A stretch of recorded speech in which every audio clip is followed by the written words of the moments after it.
this meeting of the Cleveland Heights University Heights School Board to order. Would you call the roll? Ms. Wright. Mr. Posh. Here. Mr. Heinz. Here. Ms. Serini. Here. Ms. Lewis. Here. Beverly called us earlier this afternoon and told us to send her regrets that she couldn't make it tonight. Dr. Dixon? Okay. Or are we actually going to go through the procedural? Yeah, stuff because we just first? had Okay. those. So we have a couple consent agenda items, and one of them we were going to separate. Correct. So the consent is 1, 2, 3, 5, 6, 7, 8. Okay, so we were presented these items before, over the weekend, pretty much procedural.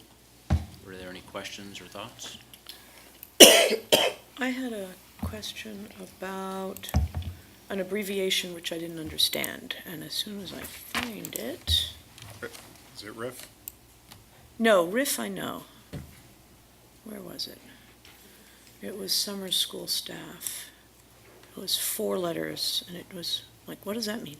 Sounds like we're playing Oh, charades. here it is, hang on. What does TGRG stand for? Oh.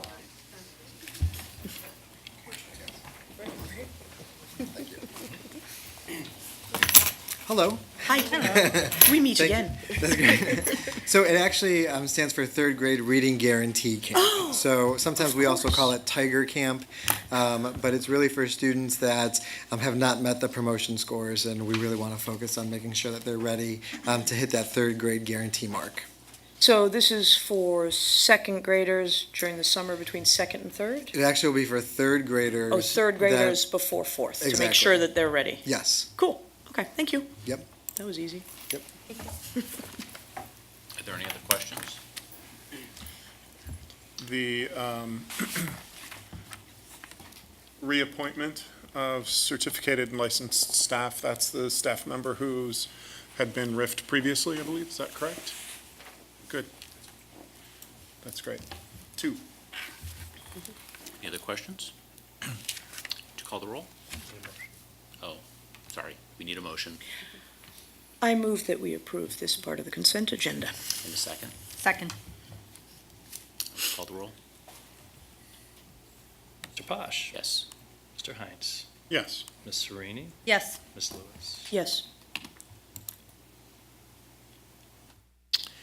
Regarding the separate item of new appointments, we don't need a supermajority to approve this, just 3 is good enough.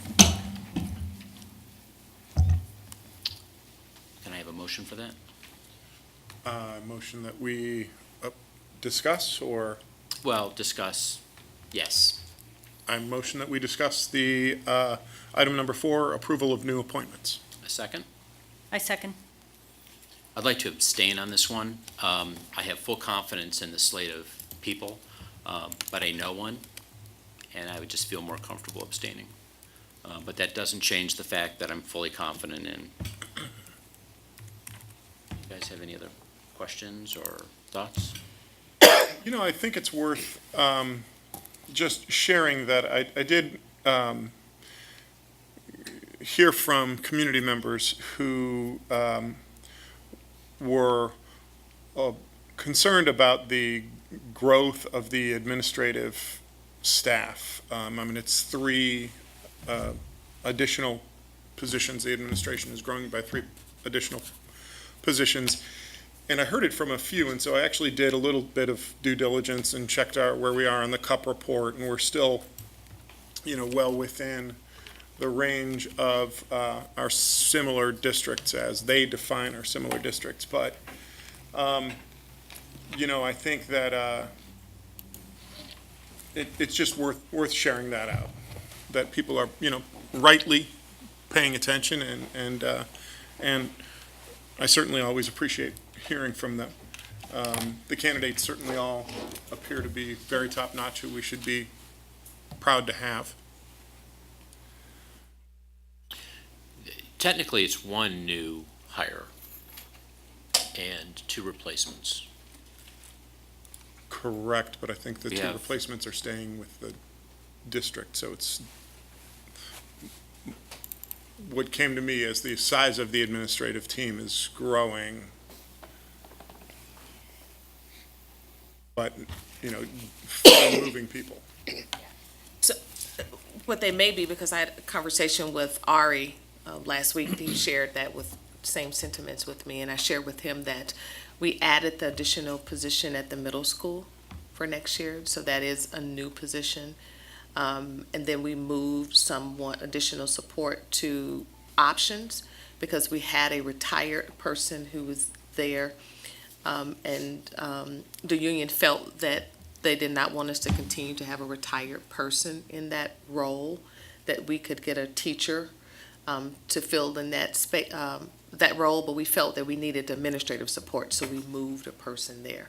And I did share with him that, yes, we do have 2 new positions, but we've also added additional, and one coordinator for special ed because of our numbers and to stay compliant. We had to add a special ed coordinator. But we've also added, I think, 5 new intervention specialists, too, that are new teaching positions that we had to add because of our number of students identified with special needs. So yes, we've increased the number of administrative positions and teachers, teacher positions, too. And it is worth reiterating that we're still within, you know, right in the center of our Right. similar districts, Yeah, so. and thank you for checking that, because I think we want to make sure, as I said with him, that as much as we've been making sure that we don't add unnecessarily, we knew that one position for next year, we needed that because of the students have another year transition, and we Yes. wanted a point person to oversee that. And with the position and options, we were starting the middle school options program. And we really needed to have someone with the middle administrative license to run that program. I think adding middle school options is going to be very beneficial to the Yeah. district. And I've heard some positive comments on that from a couple community members. Yeah. That they thought that was a good thing to do. It's really needed. Works great in the high school. Yep. I mean, I think if we look back and look at the situations we have in the middle school today, if we had that in place, granted, we didn't know what we were getting ourselves into for a lot of different reasons. I mean, I think it's a wise choice. Yeah. I'm glad you're heading in that direction. Yeah, thank you.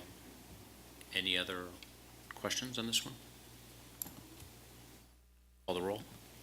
Ms. Lewis, Yes, Ms. Serini, Yes, Mr. Posh, Abstain. Mr. Hines. Yes. Thank you. So now we have our Community and Schools Task Force presentation. Yes. Okay, so good evening, everyone. Tonight, we are presenting some work that we started in 2014-15, when we started the conversation about communities in school. And we want to give you an update to the board of where we are since that initial conversation in the spring of 2015. So what is communities? This is my first time clicking, guys. So our community schools, so it started with goal 3, parenting, community engagement, partnerships, and communications. When we started the strategic plan work in 2014, goal 3 spelled it out, why this was needed, and how we can make sure that partnerships are working together to support our schools. Strategic plan goal 1. Remember that goals specifically says student outcomes, expectations, proficiency, and mastery, making sure that all students are graduate ready to pursue college. But if you look at that objective, we said at least 90% of our students would graduate in 4 years. The graduation rate would increase for students who met the requirements, and for 2 to 4 year college, university, as well as military and recognized credentials. So we understand that we need some additional supports in order to meet that goal. And then we go to strategic plan goal 2, education approach, equity, and opportunities. So that objective that says close the achievement gaps, we recognize that in order to close those achievement gaps, our approach with equity and opportunities and empowerment would help us close those gaps. So we can't close those gaps for the sake of closing. We know that we have to have those opportunities. And then the next one, please. Goal 3, we look at that strategic goal 3, but look at objective 2. How do we optimize the use of community assets and expertise to provide wraparound services for students and improve district results? So they go together. So it's just not that you have wraparound services, but you have them for a purpose, and that is to increase our students' opportunities, and thus I believe, and we all believe, that it will greatly it will close those achievement gaps that we know exist in our districts, because our students will have the supports that they need, students and their families. So during the strategic planning process, we had some stakeholder input that I would like to share. And the schools, one of the questions that we asked was, should our schools serve as community centers? So should we explore wraparound services? For what purpose should schools serve as a community center? And which community partners should we work with to provide these services? Those are 3 questions that we asked during that process. Again, for the audience, this was in 2014-15. So, just a little small, but one of those questions that stated, should our schools serve as a community center? And we saw, and I'm not sure if you can make that larger or not. Can you make it bigger? Nope. Okay. So we saw that out of 518 people who responded to this information, to these questions, we saw that 56% of our teaching staff said yes. 56% of our communities members stated to a great extent that we needed these services. And 72% of our facilitated group said yes, that the district should explore this. And the next question was, for what purposes should our schools serve as a community center? And most of respondents said student tutoring, parent support, mental health services for our students. We needed preschool child education, kindergarten readiness, transition to and from school activities, and you see the others. So those were for what purpose that they believed that these community schools could serve. Next, we ask for what purposes, some more information about the purposes. We said student tutoring, they wanted tutoring in every subject. The teachers, it was interesting, the teachers believed that we needed tutoring in every subject and mental health services. But our students believed that we needed support for college-bound options and transportation to and from school activities. So that was very high on the students, from the student surveys. Can I Can ask? you repeat that? You said, For wraparound services, students wanted college-bound options okay, and transportation to and from school activities. thank you. The school activities, are they talking, what do After they school, mean?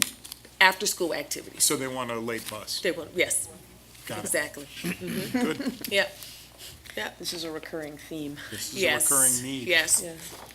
So you also see, here's some of the quotes I wanted to share, just a few that came, and it said, some of those quotes, the service providers don't have good access to families and schools. Lots of services are already available in the community, but they're not well coordinated. Lots of silos, maybe need coordination rather than recreating services that already exist. It takes such coordination with so many factors involved. It needs to be built from ground up, need an infrastructure to connect all these services together. So again, we heard a lot of comments about we needed coordinated services and some ideas of what those services should be. Then we asked, well, which community partners should Cleveland Heights work with to provide these services? And it was interesting, a lot of them, they were right here in our neighborhood. The Cleveland Heights Community Center, nearby colleges and universities, Cleveland Clinic, University Hospital, Reaching Heights, Heights Youth Theater, Open Doors, Family Connections, Lake Erie Inc., Rap Art Center, and Families and Schools Together, it used to be called FAST. But it was interesting, during this process, I learned a lot, because remember, that was my first year in the district. And so learning about all these organizations that people were sharing with us that they believe were impactful, if the district had a way to coordinate these services. May I ask if that list was presented or if the respondents filled in their own suggestions? It's just a methodology question. I think this was on, you know what, that's a good question. I'm not sure. I don't remember. I can find out. Thank Well, you. Yeah. I was just gonna ask that Yeah. because the boys in, the Heights Youth Club Yes. is, Yeah. Not on that list.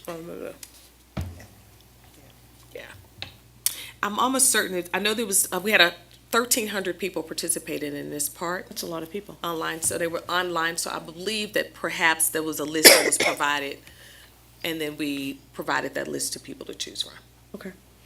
can you specifically check if the Heights Youth Club was included in that list? I mean, with all the, The Heights Youth Club? Yeah, the Right. Boys and Oh, Girls the Boys and Club, Girls, yeah. okay. I'd also be interested in the other, please specify, what were the other that people Right. specified? What did they 7%, what specify was it? Yeah. that maybe Okay. wasn't in this pick list? Okay. Then the next one. So which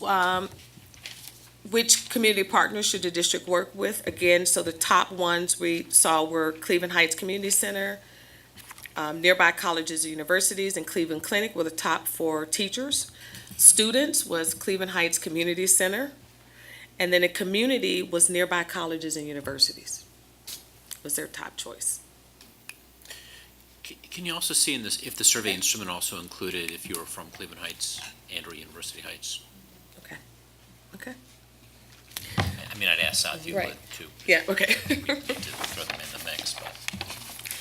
So that was 2014 and 15. So we wanted to, again, we had this information, but we wanted to dig deeper. So in 2015, Ari Klein and Ari shared with me that Cincinnati Schools was presenting in Columbus.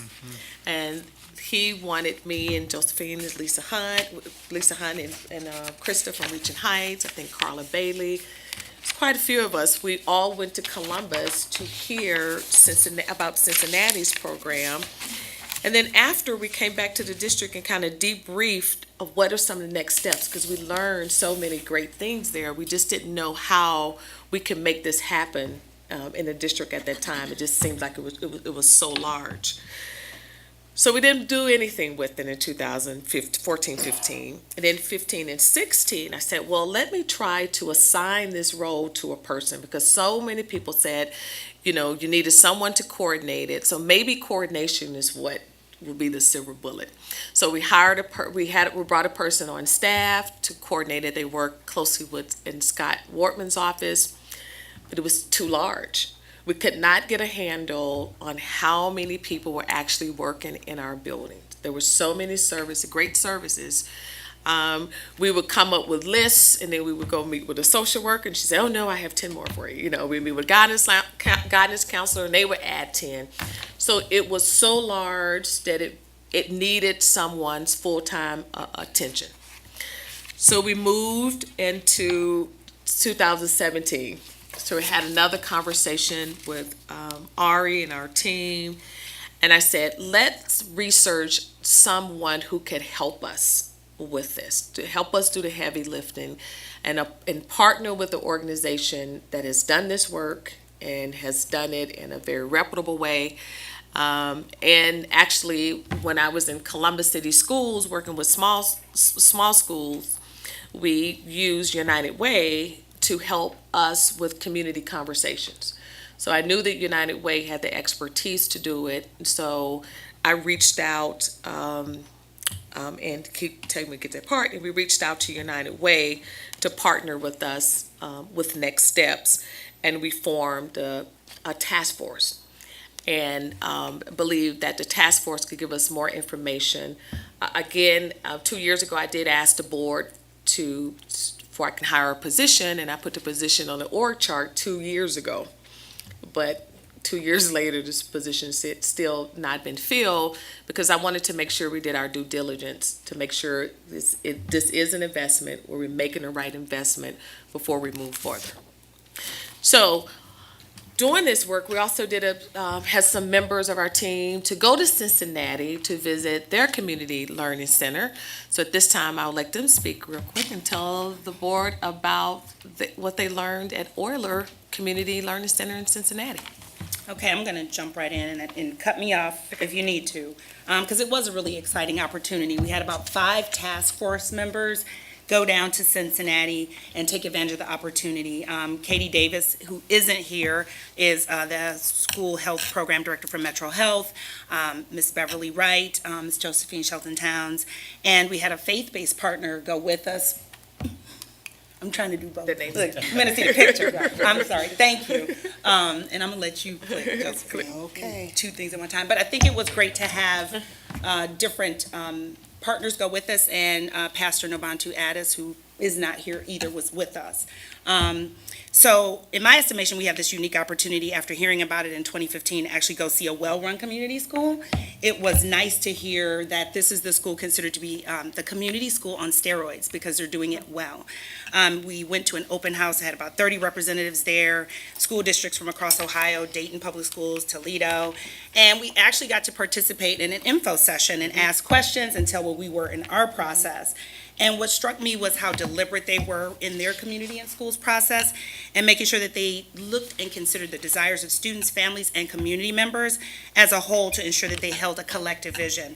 And they shared their foundational principles, which I'll only read a couple, but it was shared vision, site-based governance, partnership networks, and cross-boundaries leadership and on-site resource coordinators that really helped inform our process and seeing how they worked through it. We also had the opportunity to hear their steps and the process that they took, which included building community support, developing a board policy that aligned practices and supported community learning centers, retaining a point person.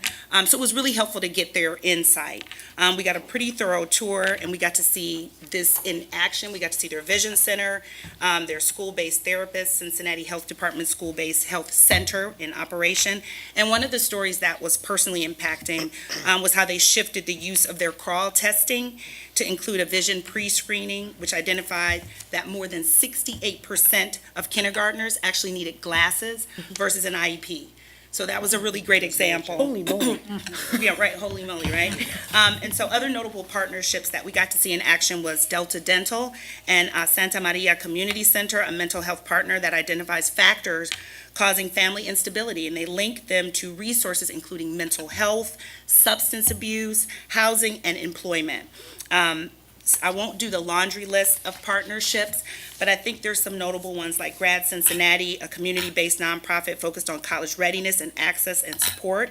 They also have an early learning center that serves their 0 to 5 as part of their pre-K programming. And how they serve their families in the Beach Acres Parenting Center, which serves students which serves students who are experiencing behavior issues and families that need support managing services and resources. They have a Mad Hatter's Closet, which was really unique because it's a volunteer-run clothing closet that provides basic clothing needs to students K through 12, shoes, socks, toiletries, backpacks, and even books. And the last thing I would say is they have the benefit of the Hatmaker Foundation. And the Hatmaker Foundation does after-school work study program. They've corralled a mentoring program that was really powerful. They have an Oyler attendance program. Josephine, you'd be excited about that. Very excited. A graduation assistance program, and a Green Acres Art Center. So for me, it was exciting to see what Oyler was able to accomplish with their community with time and dedication and vision. And I'm inspired by the steps our district is taking and been taking to build on what we know, what works for our families, what works for our students, and doing it equitably, consistently, and with the success of all our students in mind. I'm sorry I talked so much. Did you have got so anything much to add? All I wanted to say is just holistically looking at the needs of the child, and that the partnerships were really in line with what the district was trying to do, which was to improve scores and to graduate kids. Also, Please don't feel the need to speed up. Oh, I'm This sorry. is important work. We want Yeah. to hear about this. Yeah. This is what makes us So really good. Go back. You want to go back? Just go back one How slide. long has this school been in Right. existence, and is there really any kind of Yeah. measurements that you can actually see? I mean, not that we Yeah. really want to go Yeah, but- against. That's a very good Okay. question. So Cincinnati has been doing this work for about 16 to 17 years. And that was part of the reason that AFT and NEA supported this work and had union stewards go. Because they know that this work it has to be collaborative, and there may have to be some changes in the organization to make this work for communities. And Cincinnati is touted to be one of a best practice. And they've been doing it so long, so they've had, a lot of bumps in the road, but they've been doing it for quite some time. Well, I got to tell you, it's pretty odd for us to get data beforehand from both the AFT and the Ohio School Board Association, Yeah. all in agreement of Yeah. what we need to be doing. I mean, Right. And that's why I See that put, very right, often. that's why I put those articles in there so that you can see that this is work that's supported by several organizations and work that we believe is the right work. But it's taken us 3 years because we wanted to make sure we did our due diligence before we brought it to the board, because it is such a big investment. See here, the power of community schools. I think one of the things that we know is going to decrease our grade retention, increase our graduation, increase our attendance, increase our GPA, increase our math and reading achievement. And again, it goes back to strategic goal 2, providing those opportunities will inherently close our achievement gaps. Because we know that we want our students to have the outcomes, but there are a lot of barriers that in years before, schools didn't have to address. Schools did not have to be the center hub where these services were provided, but today they have to be, and we think it's the right thing for our community. The next one, again, schools cannot do it alone. They must partner with community resources. Schools must develop a unified focus on academics, services, supports, and opportunities that lead to improved student learning, stronger families, and healthier communities. So I want to make sure we said that we're not asking for some social agency to come in for our community that's partnered with the schools. We're very intentional to saying that this can help us get better outcomes from our students, because we're removing those barriers and providing the supports for them with partnering with social agencies and reaching out to grants and other intended entities to help us do this work.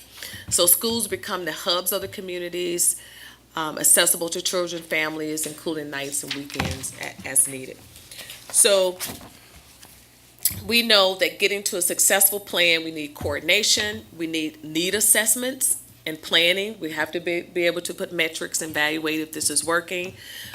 Communications, accountability, and resource development is going to be important for us to move this plan forward. And with that, I would like to pass it off to United Way, so now you can see background of what we've done and how we've gotten here. And now the next piece is how our experts helped us through the next phase. So I pass it over. Am I passing to you, Augie? Sure. And Augie Nepali, who is the CEO of United Way. And you can tell them about how we had our conversation and how we got to where we are now. Well, thank you, Dr. Yes. Dixon. It is a pleasure to be here this evening, and I appreciate your willingness to hear the fruits of labor. You get into a project like this, and it becomes all-consuming for an organization. But I want to commend the board and this community, Dr. Dixon, for really approving the district's strategic plan. Bringing to life this vision of what the schools can be here in Cleveland Heights, University Heights, is really very important, and your willingness to make a long-term investment in this is really to be lauded and appreciated. And I hope that everyone in Cleveland Heights and University Heights in this district really does appreciate what this takes. It's the right thing to do, for sure. but it's also the hard thing to do. This is really hard work. And I don't think I need to tell you that, but it doesn't hurt to have somebody else remind from outside, remind you of that. And it's going to require patience and perseverance, not only of the board and the district, Dr. Dixon and her staff, but the citizens of Cleveland Heights as well, because change does not come easily if it's done correctly. And done correctly means that everyone is buying in, and that takes time to get that collaboration with everyone. And so we've waited this long, we can wait a little longer to do it the right way. I think, this is a long-term investment, of course, you realize, not just for the here and now and for the children that we're dealing with today, but this is a legacy. This is a gift to be given to this community, and it so deserves it.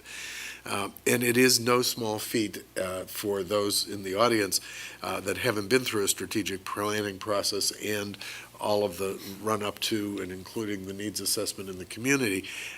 It's probably the most important factor in the equation of all of this is that you should be aware of the fact that our findings say that this community is ready for this. It's ready to support students, it's ready to support their families, and it's ready to support their families and these students in a holistic way, because we know that the needs, that the needs are very complex in this community. United Way's involvement in this started with a simple breakfast at yours truly on Shaker Square with Dr. Dixon about a year ago. As a matter of fact, I don't know that you know this or not, but it's almost a year to the day. May 4th, 2017 is when we had breakfast.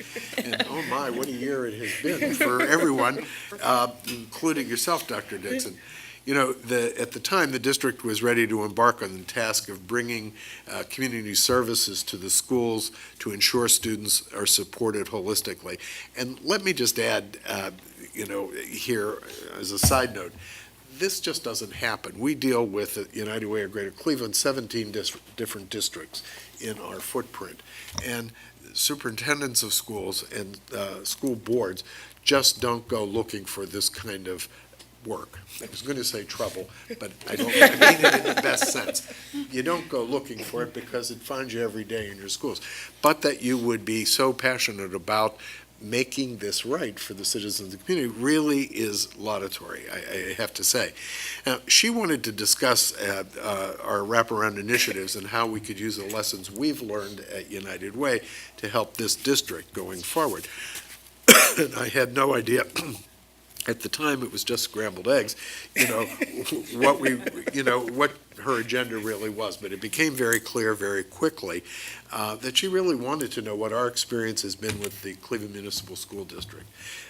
We are using several focus strategies in the district that are important, in that district, that are important to note. Integrating student support or bringing community providers into the schools, expand learning time and opportunities for students, increasing family and community engagement. And that's number 3 on the list, but it really should become number 1, in my opinion, and the data bears this out. Increased family and community engagement in the life of these kids is absolutely essential and critical. It isn't alone in being important, but it is very important on that list, short list. And fourthly, to collaborate, to enhance collaborative leadership and practices. That too is not something you just snap your fingers and make happen. At least that's not been our experience at United Way. But I have to say the key to creating integrated student supports that address the barriers to learning that exist are really outside of the school. The environment that the child is coming from and going to is very important in this. And so it isn't just about what's happening in the classroom or in the school during the hours of school, during the school year, but it's 365, 24/7. And, the sooner all of us accept that and understand that there are so many gaps in that with these children, the sooner we'll and better off we're going to be in really putting in place the supports that these children deserve and should have. It's really not that complicated if you look at it this way. A couple of quick examples that you might want to know that show what a student can do when he or she is supported and engaged. And I know I'm singing to the choir here, but it bears saying, for the record, if this is on the record, what can happen if they're engaged and when barriers are taken down. And, let's talk about barriers for just 1 second. A barrier to you or to me, to any of us in this room, it just doesn't exist. But to some families, to some children, things that we don't think twice about. Clean clothing, food in their stomach, all of those issues that go on, that can be insurmountable to some families. And so to break those barriers down really provides a pathway to learning. We are, as United Way is in 20 elementary schools in the Cleveland Municipal School District and 5 high schools. It's taken a bit of time, but 4 years in, we are seeing some improvement. Now, when I speak to my board, like tomorrow morning, about the wraparound school initiative that we have, that is a huge financial commitment on the part of the district and the United Way and others in the community to support these 25 schools. Success is measured is incremental. I talk to a lot of people that are in business, and if they don't see a 8 or 9% increase in something or other, they don't view it as very successful. In this work, you know that if you see a 0.5 point up or 1% up in any measurement, that's cause for success. You break out the champagne and you celebrate, because those are huge and hard fought to achieve. But be that as it may, our wraparound schools are showing better attendance than those without the supports. These high schools within that cohort saw a 5.5% increase in daily school attendance compared to a 1.9% in the non-wraparound high schools. There's also an increase in graduation rates since 2015 when compared to those without wraparound supports. Gains in graduation are anywhere between 26.4% at East Tech High School, for example, to 3.7% at Glenville, while the district average is 2.6%. These are really marked increases and improvements. One of our K-8 schools, Fullerton, in the Cleveland Municipal School District, has seen a 60% increase over 3 years in those students passing third grade reading guarantee, which is, again, a remarkable outcome. And parent engagement, remember what I said a little earlier, parent engagement, which as I know is a priority of yours, Dr. Dixon, in this board, has also increased since 2015 with almost 8,000 new caregivers attending events, parent-teacher conferences, and other activities hosted by the wraparound schools. That's a remarkable number. So that's the CMSD. But what about Cleveland Heights and University Heights? Where should it all start? What do we do next? I left that meeting with Dr. Dixon with my scrambled eggs and yours truly, certainly with more questions in my mind than I left with than I came with. And when I got back to the office and spoke to the United Way team, 3 representatives here with us this evening, to discuss where to begin, what are the right questions to ask, and explored the range of needs in Cleveland Heights, University Heights, and how to get to the real heart of the issue. We were all very excited about the potential that this held for this district, and the potential it held for sharing what we know to be the case through our work every day. And that doesn't happen that often, to be able to use what we use for our purposes to make it go further in helping a broader community in that respect. So, all things were swirling around in our head, but the bottom line is that we recommended to Dr. Dixon starting with conducting a high-level community-wide community assessment to get a handle on those needs and where those needs are found and how the community perceives them. Now, I know you all have heard, oh yeah, you start with an assessment this, assess that, you're always assessing.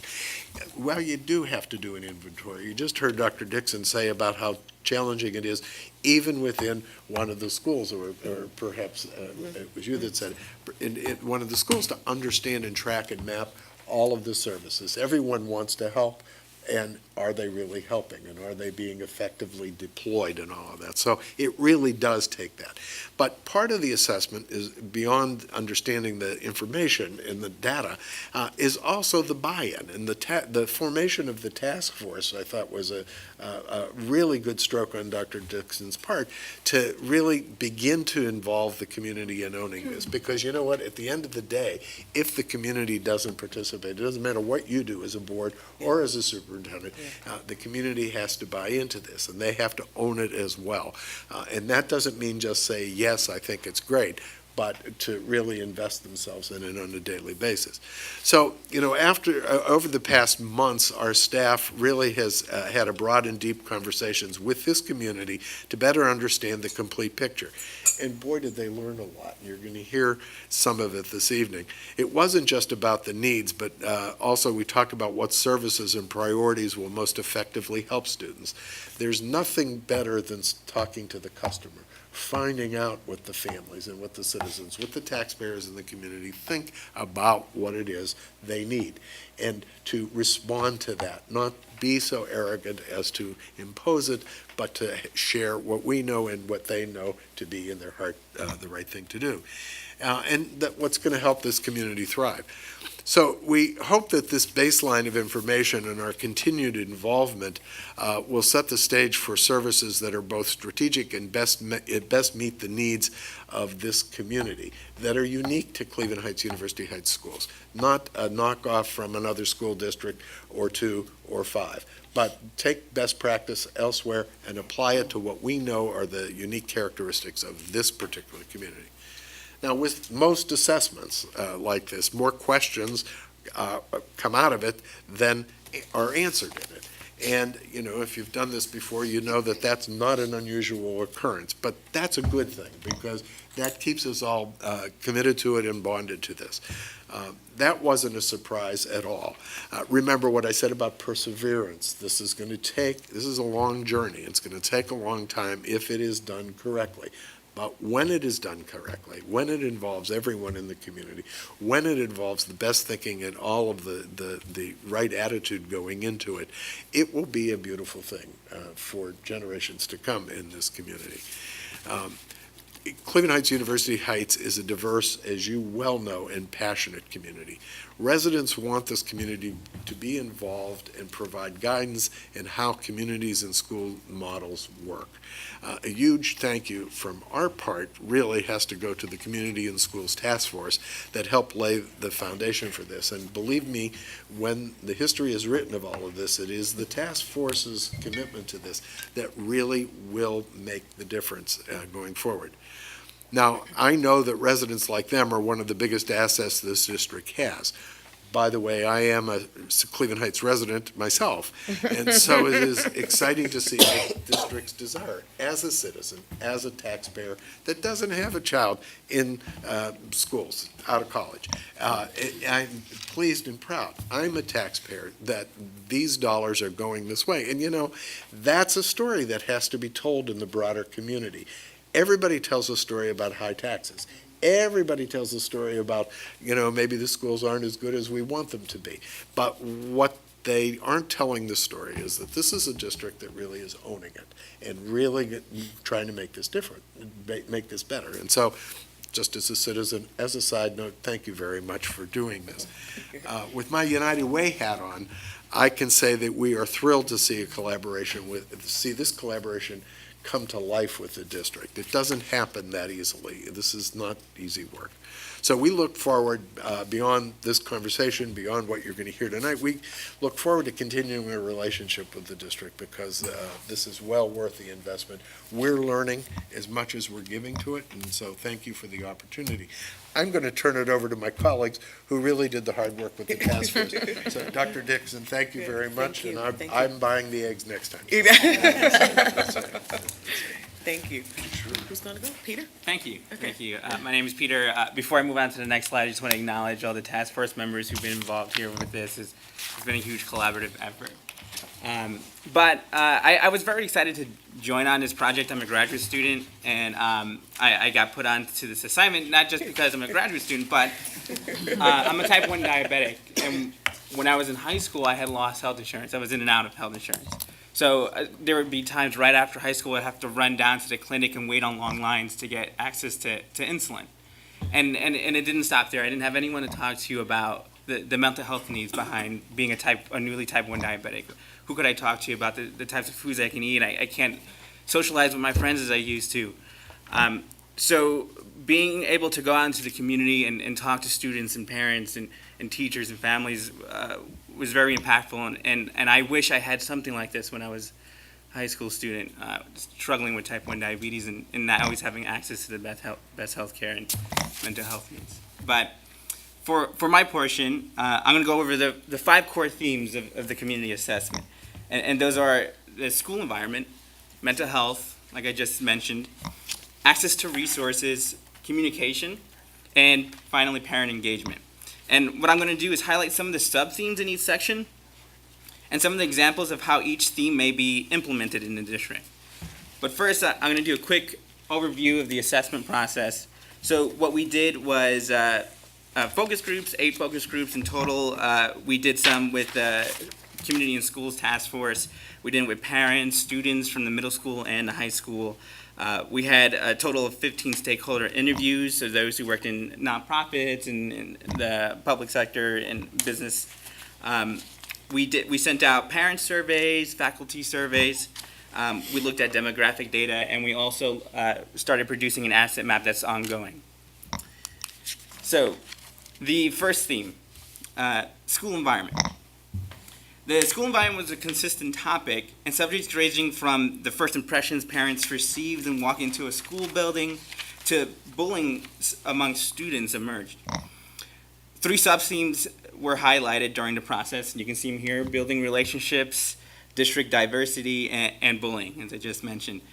And addressing the last point first, bullying was a major concern for middle school students. We heard this during the focus groups. They were looking for a space to build authentic relationships with those who can address those concerns, such as teachers and security guards. But as we learned, the teachers, with their increasing workload, also need help to address these emotional issues. So this requires an opportunity to build relationships, not just between students and teachers, but with other community partners. So building relationships with other community partners like nonprofits and other skilled community members may help support the school environment. So one example of this and how this may be implemented is the P16 model. So what the P16 model, and you see a little diagram to the right, it builds relationships through strategic network building.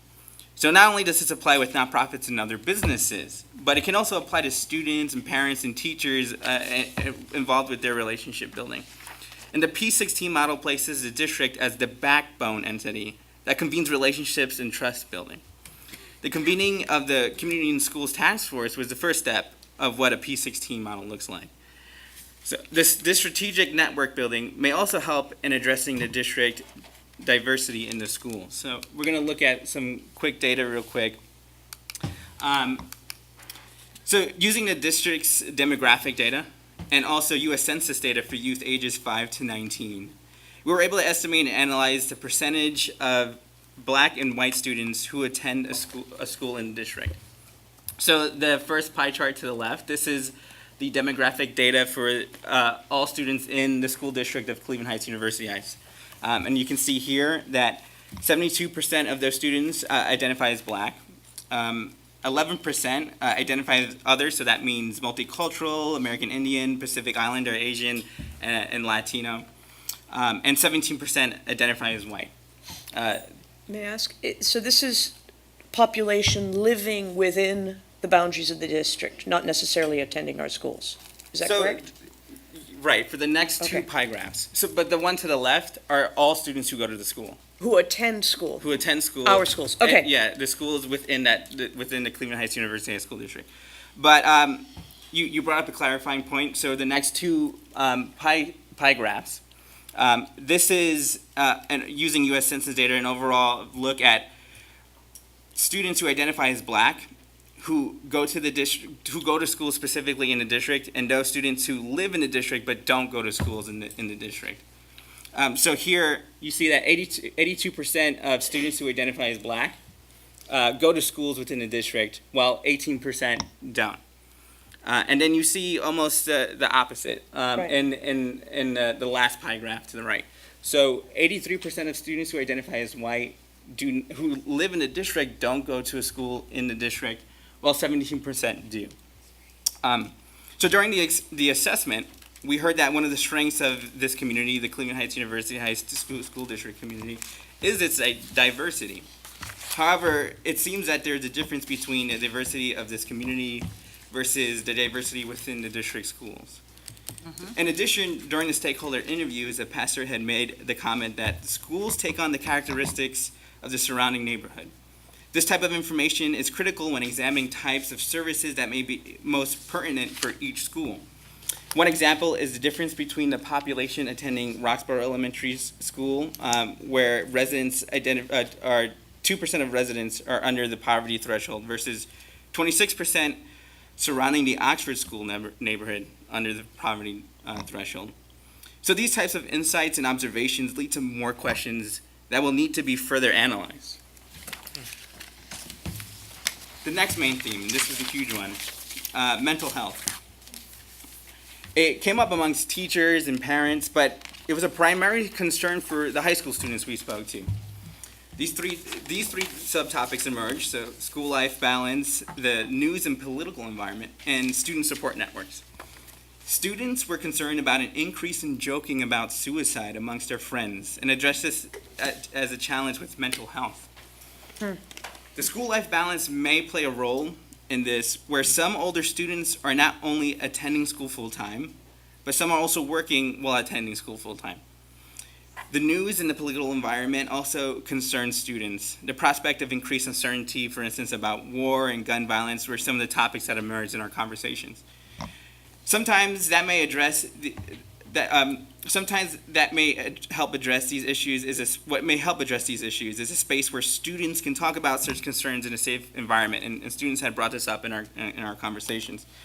Students want a space where they can talk about family issues, but don't feel comfortable discussing it with some teachers all the time.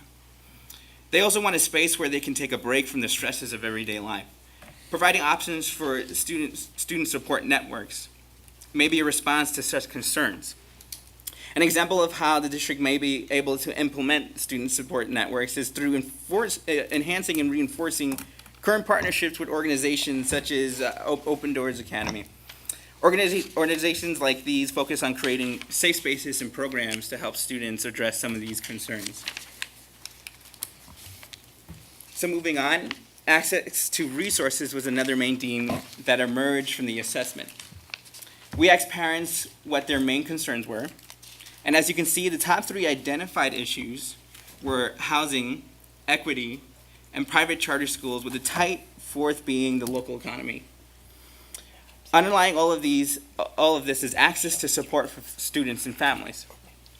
One focus group put it like this: how do we create a better sense of unity between the haves and the have-nots?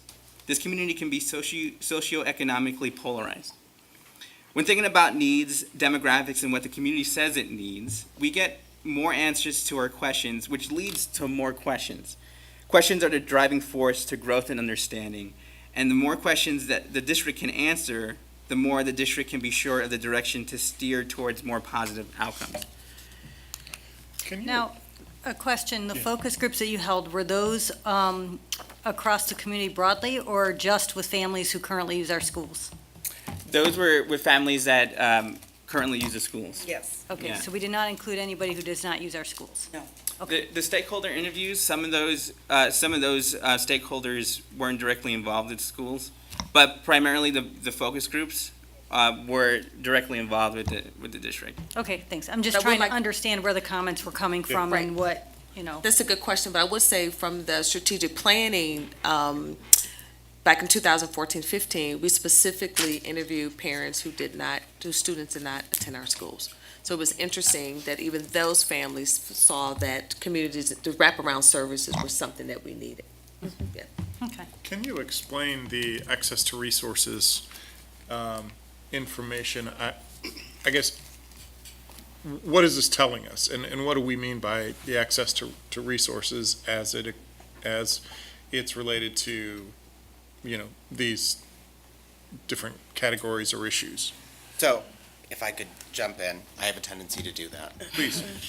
So, housing values, for instance, the county is seeing an increase in tax foreclosures. And so thinking about the difference in housing values in Cleveland Heights versus, say, the city of Cleveland, people are concerned about their ability to maintain their homes and maintain current payment on taxes. So housing values, while it's great to live in a community with higher housing values, something attached to that is obviously then higher property taxes. And so that's something that is really sort of reverberating in the community right now. So then thinking about what sort of providers or services are out there, either through the county or through some nonprofit providers that in the portfolio I manage at United Way that work to alleviate some of those concerns and issues. So as an example of that, private schools and charter schools, that's something that's just continuing to come up. I think this community and really this part of the county is really unique in terms of the different private options that are available within the proximity of this district. So that's also something, how do we make the district that resource that is really the most appealing? Local economy, obviously jobs, job training, for example. We know that there are a lot of vacant jobs out there. How do we make sure that we're creating a workforce of the future or the parents of the workforce of the future that are skilled and qualified to get into those jobs? So, I'm sorry, I'm having a hard time understanding it, and so I'm going to ask questions. Yes. So, are we saying that when we look at equity, 20.82% of respondents, you finish the sentence. 20.82% of respondents feel that there's an inequitable distribution of resources in this community. Got it. Okay. Thank you. I'm sorry, I was just having. Can you also do the same with the private and charter schools? 18.77% Are are, concerned that charter schools are taking too many students from the district. okay, thank you. Great. So the next theme, communication, specifically between partners. We heard a lot from the interviews that there are a lot of community partners, nonprofits and organizations and individuals that want to work with the district. However, they find it hard to form a partnership, to start conversation going. So a process that can help this is to streamline it. Have maybe a coordinator that can be directly involved with building these relationships and having these relationships put in the right direction. And so the district and those partnerships can start building trust and really helping this district move forward. Also communication in terms of delivering more positive news to those, not just in the district, but those who are not directly involved in the district. And you can see here we have several great positive headlines, and the district's doing a good job at producing this. So the question is, what else can we do to get those who are not directly involved with the district to also find out about this news and to come in and experience what's going on? Finally, parent engagement. Parent engagement is a huge component to building a successful district and moving forward as a community. And so we reached out to some of the parents and asked them what's going to get them engaged with the district more often. And so you can see here adult education. That can mean employment skills lessons and parenting and core college classes, financial education, which can mean retirement planning and college loan education to help support their students who may be going to college for the first time. Legal services like family issues concerning custody and divorce. Food programs, some had mentioned that they're interested in farmers market and cooking classes. And finally, mental health services, so that there's a space for parents and students to start exploring what these mental health issues may be within the community.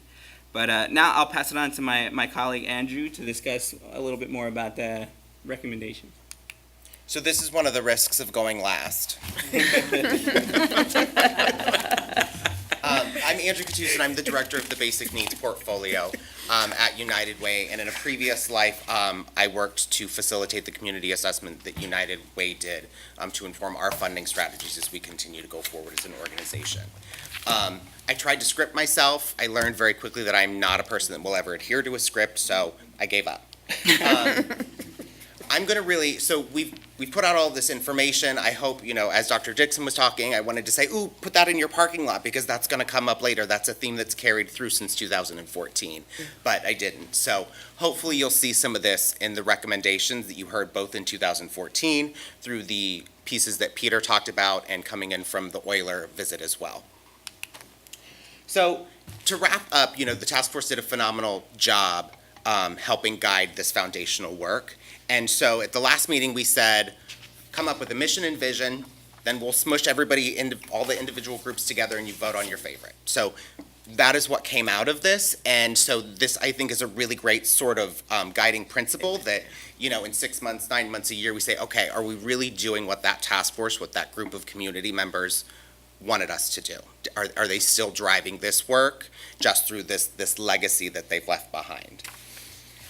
And so we took all of that information, and I'm just going to share some preliminary recommendations. I say preliminary because we know that the first plan is not the plan that ends up getting done. As Augie said, as everybody has said, flexible and responsive is needed. Don't worry, I know you can't read this. We're going to talk about them. These are roughly broken up in two phases. One is essentially now until the end of the calendar year, and then the other one picks up January of 19 and starts at about the beginning of the next academic year. So phase one, we need to fill that position that Dr. Dixon has had on the org chart. It's really important to bring somebody in to start building a skeleton framework that is going to lead to then the implementation of the model and some other staff positions that we'll talk about as part of phase two. As part of the operating structure that should come out of this, it's our recommendation that an executive committee be formed, preferably as a subcommittee to the board. But it is also a representative group of community members, including faith-based representation, parents, business leaders, academia, and those groups to continue to hold that staff person accountable. This would be a committee that is really oversight and feedback oriented. So they're bringing a plan, and that group is giving that staff member feedback on that plan versus really building it out from the get-go. That was the task force. They helped us do that.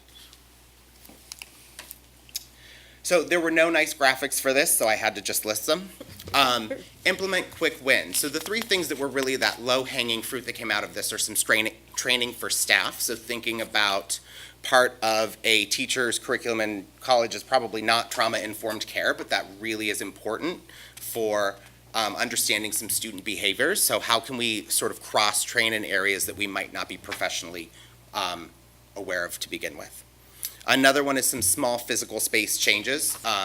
So I was at the high school, and there's this nice little lobby between the internal door and the external door, and students were sitting on the floor waiting for their ride. Can we put couches in there so that the kids aren't sitting on the floor? Something like that. And then finally, there's a great family resources tab on the website that really helps families navigate the district. Can we also have family resources that are community oriented? So Scott's been great working with me on that. And so now we're getting ready to provide, you can go under a tab and you'll see suicide crisis hotlines. You'll see United Way's 211. Other things that are going to be a support to a family that isn't directly related to district operations. School inventories. It's really important. It could be really important to know as you're bringing in programs, how many students at the high school have work permits. That alludes to maybe they're working because they want to pay their cell phone bill. Maybe they're working because they have to. So putting together academic, non-academic, maybe some non-traditional indicators so that then as we enter phase two, we can say, here's some more questions that we need to be aware of as we start thinking about what actual services are going to come in. The last three are really about convening each building. Principals, assistant principals have to be bought into this if they're going to allow and engage in restructuring of community partners. So making sure that they're heard, making sure that we're understanding what each building's unique opportunities or goals are so that This model supports that and enhances it, and respects everybody's lane, and everybody can come together in a collaborative spirit versus saying, this is what we're gonna do to you. This is how your building is now gonna run when you think about bringing in community partners. That will make this smoother in the long run. Okay?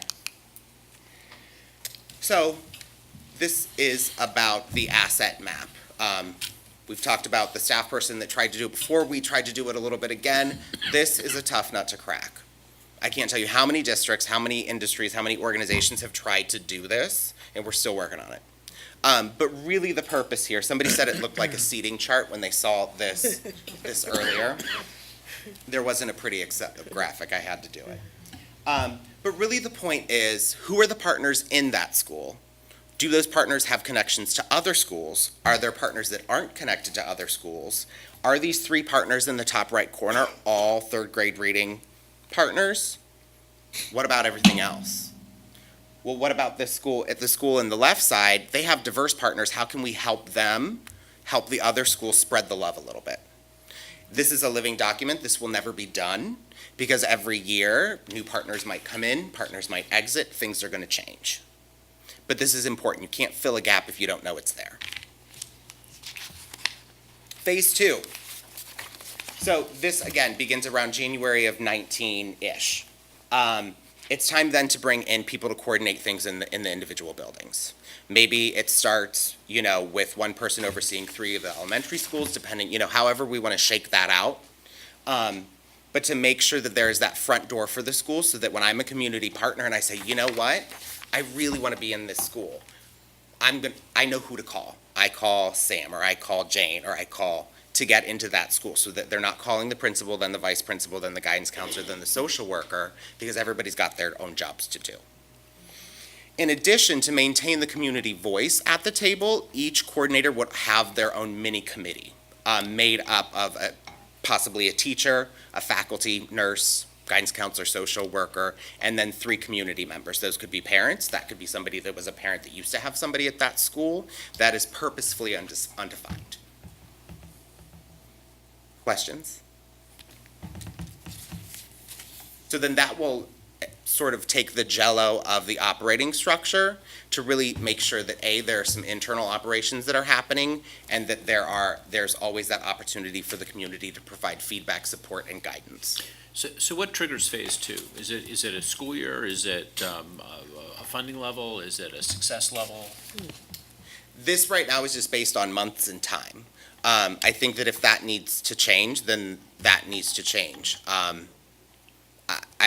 My caution would be, don't hire that person in August of 19 for that school year, because they're going to need time to get to know their building peers. And the longer, the later they come into the game, that transition time will have to happen regardless of whether they start in June or August. Of 19. Correct. It's Dr. Dixon has said this, and I love it, that you got to go slow to go fast. If 0 to 100 in 6 months, the wheels are going to fall off the car. And so I think that 1 more year is really going to be timely to ensure smooth sailing once all of this happens. So when we say staff coordinator positions, Not real titles. is that their only role? They have other roles within the buildings? I think from our experience that just coordinating services, they very quickly become a fresh new go-to face for students. That quickly becomes their full-time job. Okay. And we're talking 1 per school, 1 per building? I think that that's ideal. Whether that happens all at once, our recommendation would be yes. Whether that's all in year 2, or whether that's a couple in year 2, a couple in year 3, a couple in year 4. And the model for that, in CMSD, we use a lead agency model. And so a nonprofit partner is funded, and they hire the staff that then goes into that school. So the person that is the site coordinator, as we call them, in that school is not a district staff. Okay. There are pros and cons to that. There are pros and cons to having it be a district staff. And so I think that it's really just sort of weighing that out based on resources and goals to see what would be a best fit. Okay, thank you. Yeah, so you're starting to touch on, I think, who pays for all this. And with all due respect to Dan's comment and earlier, I mean, it's hard for us to approve an additional administrator, just knowing the tax burden that we have. But for us, it is all about student achievement, and that's expensive, and we need to find better ways of doing it. Yeah. And this certainly seems like it's a good model to sort of base that on. So okay, so we jump into this. Well, let's look at the Lakewood, and I don't know if you used Lakewood as an example just because they had the clinic. I don't know, are they embracing the community and schools approach right now? Yep, and they started first with just a clinic. So there are various models, but they started with, they're just using the health clinic. Okay, are they engaged in United Way, or is that? No. Okay, so let's just focus on the Cleveland School District. So you fund agencies, you wouldn't be giving us a check. I would, so these partners are people that we can leverage, and you're helping to fund them as their, I don't even know what word I'm looking for. But you're helping us fund this by funding the partners, essentially, is that? Yes. And you're certainly engaged because you're helping us do this needs analysis and helping us walk down this path. Is there budget things that we need to be concerned about and being put into our 5-year forecast right now? Well, from a financial perspective, I think the sustainability, keep in mind that this is a shared responsibility. Can you talk into the microphone, please? Or we'll hear about it. Sorry. It's a shared responsibility, so while it is costly to do this, it's costly not to do it. Agreed. And that's an important point to make. It's a shared cost, so the district, in the case of CMSD, pays for a portion of this. United Way pays for a portion of it through our resources that we have, and United Way also then goes externally and seeks the support of external philanthropy to contribute to it as well. So it's kind of a third, a third, and a third. Now, the sustainability is a challenge, and if I was to wave a wand and do it again, the model would be over maybe a 5 to 10 year period, and that it gets really integrated and woven into the financial structure of the district itself, recognizing this can't happen it's expensive, and it can't happen all at one time. That's why it's a valued partnership with the United Way to help ease that burden, not only directly through our resources, but through our influence in getting other private sector dollars to contribute. Yeah, but I guess what would sell me on this, and I hate to use that word, if we were to contribute $1, how many other dollars are being contributed by other resources? So what's the net gain?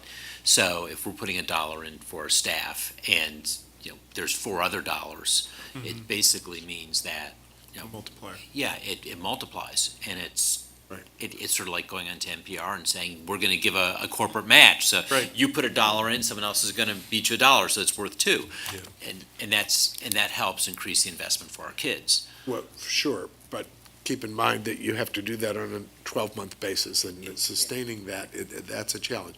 So for every dollar you put in, 2 other dollars come in, day one. Maybe in 2 years or 3 years, the district puts $2 in and you get $1 somewhere else. Right. And in 5 years, you're absorbing all $3.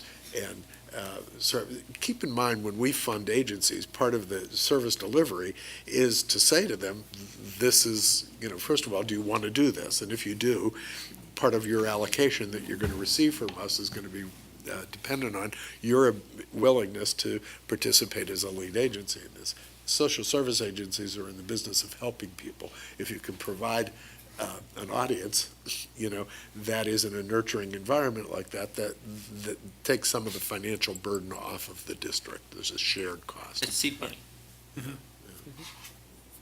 So I'm going to ask a question about one that I'm somewhat familiar with, because I think it might help you explain a little bit, and it's the BW Scholars Program that you Sure, do with right. Cleveland Metropolitan School District. Can you talk a little bit about how that is? I know it's with Baldwin Wallace, I know it's with Cleveland Metropolitan School District, I know United Way is involved, but, I mean, for people who aren't familiar with that program, it's a program where they look for specifically at-risk students in the Cleveland Metropolitan School District. I think they identify them in middle school. Right. And then they are involved in a program through Baldwin Wallace that actually sees them get through graduation in high school and then graduation through college. Right. And I don't really know how that funding model is set up. I love the program. I would love something like that with John Carroll or Notre Dame or any of the other colleges around here. But I know somehow United Way is involved in that and making that happen. So maybe you can talk about that, and it would help us explain kind of the squishiness of how the funding model would work on something like that. So in another previous hat, I worked with the education portfolio at United Way, which included Baldwin Wallace. If you haven't met LaDonna, you should. She's phenomenal. And so that was a grant-funded program through our regular 3-year allocation model. And so, I'm sure BW puts in some money to run it. We put some money in to run it, and I'm not aware of any CMSD funding that they get to run that program. I've seen their budget many times, and so it's really a philanthropically funded program. But they identify 30 African-American men in 8th grade, and LaDonna stays with those 30 young men all 4 years, and then in 4 years, she finds and recruits another cohort, and it's phenomenal. It's phenomenally expensive because it is so intensive, but that's why it works. And what I love about that program is they intentionally target kids who are not doing well. I mean, they don't take the cream of the crop and work Right. with them. They take the Right. kids who are seriously at risk. Right. And they have story after story of success with that, but as Andrew said, it's very expensive. And keep in mind, BW is investing, they're providing the scholarship. And that's real money. Those are seats that, so to affiliate with another university, that is the first question you have to Find have someone answered. interested. But if you're looking at scale, and when you look at the data and the research that was done in the assessment, that's one good model and could work in tandem with other things within the district. But if you want to touch more, the needs are so pervasive. The whole movement in delivery of services, it's a wraparound system, whether it happens in a school or whether it happens in a library or whether it happens in a church. Everyone has many have a multitude of needs. It's never just what they present with. So to find the agencies that have the capacity to deliver and respond to the variety of services in real time on a regular basis, it takes really what the investment is in the person, the site coordinator, really and truly, to be able to understand and triage quickly what needs to happen. But that person has to have the full embrace and support of the principal and the teachers and everyone else. You can't be working at cross purposes. It's not enough for the board or the superintendent to say you want this. Everybody has to want it. That's the key job, and those are very special people to be able to assess and react quickly. And to that point, I think that's what's happening in our organization now. We don't have a point person. So we have different people who are trying to serve in that capacity, and we're seeing duplications of effort, and we have to get better at it. And I think, to the point, when we talk about what happens first, I think having that person to coordinate all of this and to start is our investment. We have to. And then we may see, okay, what happens next? Is it one coordinator for a shared building? Right. That could be it. And the next position come on, it could be a 5 or 10 year. So again, it doesn't mean that the district is going to invest $1 million to start this fall. No, we know that's not the answer. And it may not be the answer for 2019 because we're looking at our budget and our dollars, but we know that this is a position that I believe needs to reside in our district. And as that person has the expertise that they can partner and they can organize this, because our current staff, they can't. Yeah. It needs to be one person's main job, I believe, to do this well. And there are just two quick things.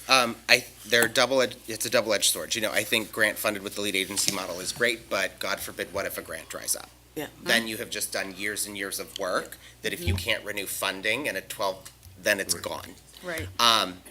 And the second piece was there and now it's not, unfortunately. They'll come back and jump in. It'll come back.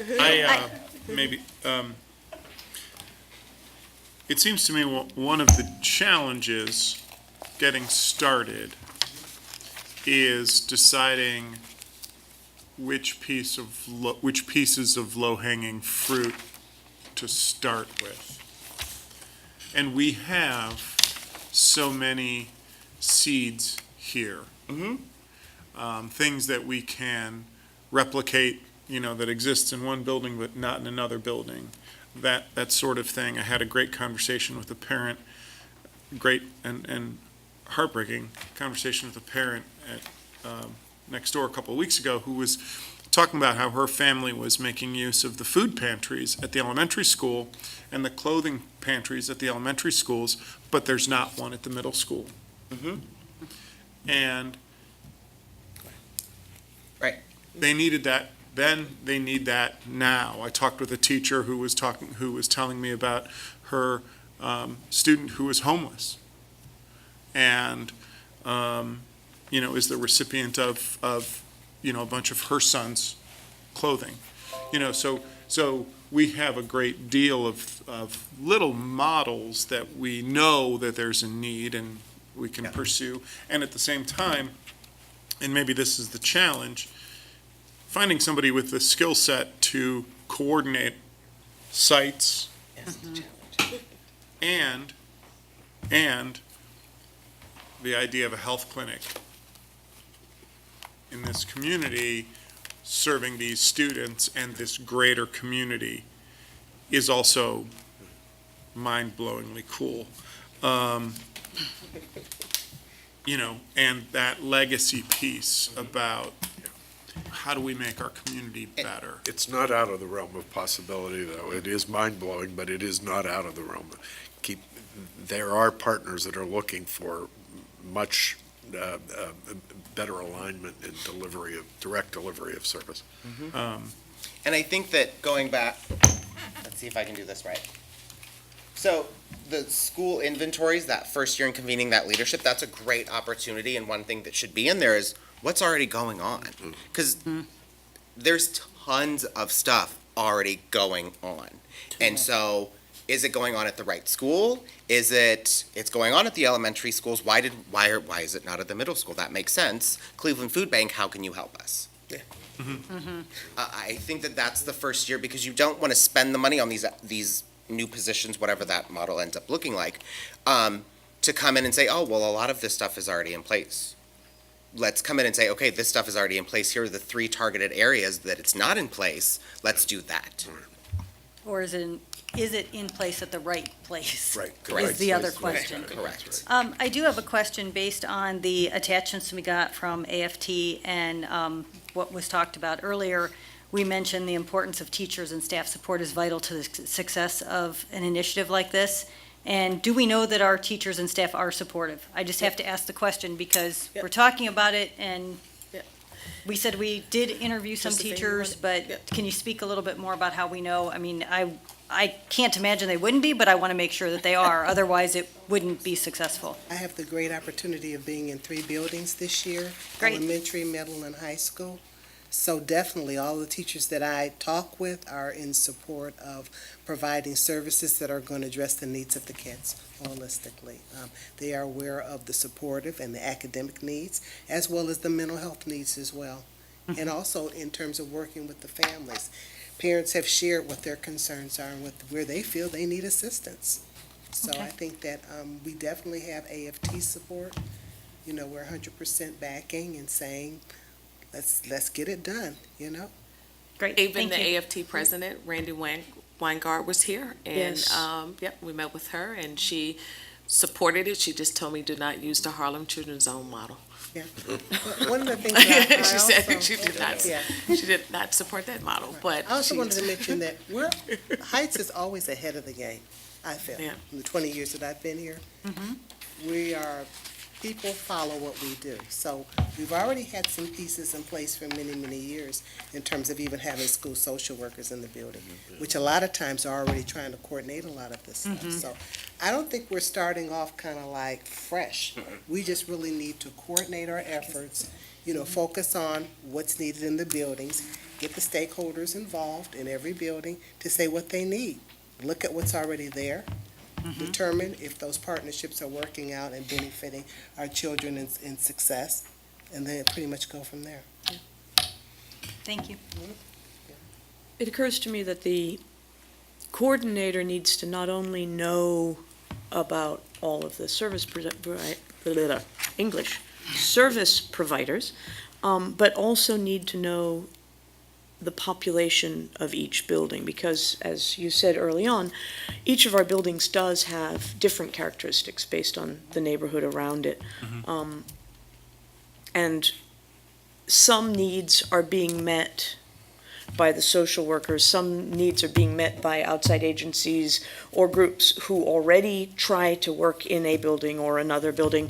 Some needs are being met by the PTAs who are trying to figure out how they can help their specific building. But we do need a coordinator who knows each building as well as all of those partners, potential partners. I'd like to say something from the family engagement lens. The framework that we're working towards has this sort of site-based governance in mind, right? The PTAs are providing some connection to volunteerism and those pantries, those clothing pantries.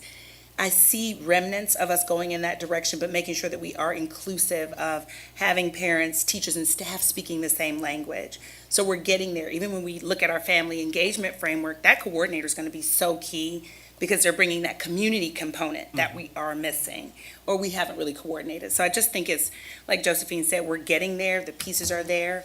It's really just having somebody who can coordinate both pieces and parts as we integrate what we are working on currently. It's about integrating. That's the key word. Right. Absolutely. So the slide with multiple bullets, I'm just going to wrap it up Okay. so we can go watch the Cavs. Is that why we're here? Like, what do you think, brother? This is really just about creating a formal accountability structure with partners. Partners are sending letters for Dr. Dixon to sign. That's not unique to this district, but you don't even know what they're doing in your school. You should know who's in there. There should be clear formalized agreement about who's providing what. And if they're grant funded, they're already reporting their outcomes to a funder. If they're in your buildings, you should have access to that. That doesn't mean recreating the wheel and saying this is what we want when they're already reporting 3 things that are pretty close. But you should be able to celebrate that. People want to hear those wins, and so you should have access to that information. And then rinse and repeat. Always reevaluate. This will not be perfect the first time, and so making sure that you have a staff in place that is flexible and nimble to make those changes on the fly. So. Do you guys have any other thoughts? I have a couple I wanted to add. Go ahead. Okay, so we try to live by our strategic plan, and one of our board goals this year is to relook at the plan, tune the plan. It certainly seems like the framework that you're looking at adopting maybe should get included in this plan somehow. And I'm not sure how. Right. And I'm not sure it should be a goal 6, but I mean, there's many pieces to this that it touches. It's almost an overreaching thing. But this is important enough that we really need to find a way of escalating it. I mean, we did this racial equity policy last year, and it really opened up eyes, and it changed behaviors. And it needs a whole lot more behavior has to change, but it's a long journey. The same thing with this. I mean, so is this something that we can knit into that work that we want to embark on this year? Also, you use the word low-hanging fruit. There's a tremendous amount of low-hanging fruit, I think, that we could almost immediately deal with. I mean, things like clinics. I mean, when I hear, and I know from my own family, a daughter that would not deal with their vision, unable to see things. I mean, this is a child that has opportunities. I mean, there's kids that don't even know that opportunities exist. I mean, what are things that we could do almost immediately? And also I look at, the success that we've had with MSAN and AVID, and that is just because we treat these kids with respect and we touch them. Define touch any way you want to, but I mean, that is what successful programs is, you touch these kids. My favorite board meeting of the year, which we're not having this year, is the Global Ambassadors Program, and it's almost as if it's this BW Scholars Program, where you earmark some kids and their lives are changed. Forever. Yeah, I mean, absolutely forever. It's like, well, you know what? I think I would like to be a policeman, and then before you know it, it's like, I could be a lawyer, okay? Or it's like, I could draw blood. It's like, no, I could be a doctor. And it's like, this is how you, I mean, the stories we hear are just phenomenal. But if you read your 5 goals there, I don't think you need a goal 6, or it can be and should be embedded in every one of those goals. And as you're measuring your accomplishment towards those goals, then this could be a measure of every one of them. Every dimension of that is embedded in this. And that's how you get it into the fabric. agree. Yeah. It's good. So, thank you. Thank you, United Way. We have you. Yes, Helen thank you over very there. much. Yeah, Thank you so much for partnering us in this journey. And thank you to the community who in 2014-15, when we were doing the strategic plan, said that wraparound services were needed. That's why it was under goal 3. So, and to Senator Scott's goal. And they said, come on, Scott, let's get this task force together. And Karen Liddell Anderson, who's working with the Director of Student Services, she's familiar with this from Akron School District. So she was a part of this. She took Jeff Johnson's place when Jeff was on the team initially. So I believe we have the right people on the team. We have the experts. We have the support from United Way. I think they kind of verified for us that we were on the right path, that we're doing the right work. And we even thought about a different model. We were talking about having possibly a one building hub model, but the task force decided, nope, we want a blended model. We wanted something that we can service our families and our schools. So we wanted a different model, which I think this model is more cost effective than what we were initially thinking about, having one center and providing services that. So I believe this is the next good work for our team, and wanted to update the board and hope that we have your continued support to move in this direction. Thank you. Thank you thank for you. coming, and thank you to everyone who served on the task force, because I've served on a couple of those, and I know how time intensive they are, and I know we've got some people in the audience who served on it. So thank you, and thank you for your continued service to our district. Yep, thank you. So let's do a 5-minute transition before Can- the other team come up. One Yep. piece of housekeeping. Yes. Okay, so this is a phenomenal presentation. It's not on board docs anywhere. Yeah. So it Yeah, needs, we only have the draft yeah, we have a version. draft, and when you go to the public side, it's gotcha. nothing. It's nothing. And so we Okay. Yeah, really this need needs to to be make put out sure. for public. Yeah, uploaded. so Okay. much work was done on Yeah, this. okay. It needs to get in as many hands as possible. We need to drive people to Yeah. board docs, and if Thank you. nothing's out there, nobody's gonna look at it. So this is beautiful. Thank you. Thank you. Thank you. Let's do a 5-minute transition for, hey, Adam. Adam Dew did the video. Thank you, Adam. Thank you, Adam. And all the other partners that are here, thank you. All right, let's do a transition. Of course. So we have some project amendments you wanna go over with us. Yes. We also thought we'd take the opportunity to update everyone on the status of the project. So we brought our whole team here, and I did put together just kind of a summary presentation, but the main agenda is basically for the amendment for Moody Nolan for the professional services. Okay.